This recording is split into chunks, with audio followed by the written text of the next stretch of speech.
Everyone knows that getting rid of the deficit will require some tough decisions. And that includes cutting back on billions of dollars in programs that a lot of people care about. But what should be easy is getting rid of the pointless waste and stupid spending that doesn't benefit anybody. Waste we should be getting rid of even if we didn't have a deficit. Sure, some of these cuts aren't that big, but no amount of waste is acceptable. Not when it's your money.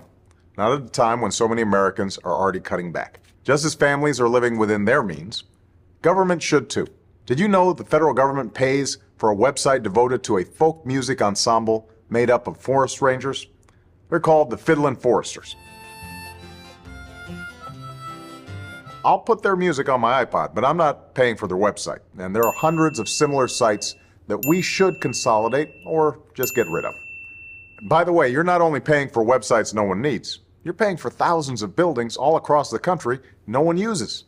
For the last decade, the government's owned a massive and completely empty warehouse in the middle of Brooklyn, for example.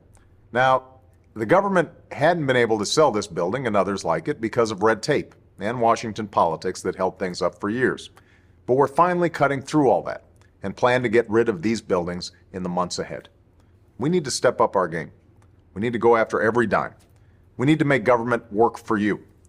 That's why, starting today, I've asked the Vice President to lead a renewed effort to hunt down misspent tax dollars in every agency and department of this government.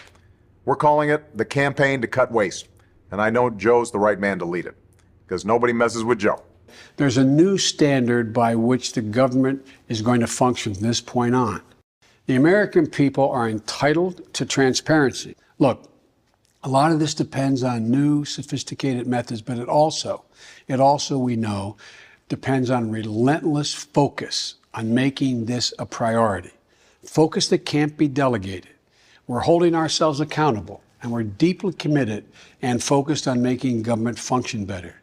We're not just eliminating fraud and waste. We hope to be instilling an entire new culture that not only our administration, but every succeeding administration will in fact pursue. We're going to give you the government you expect and deserve.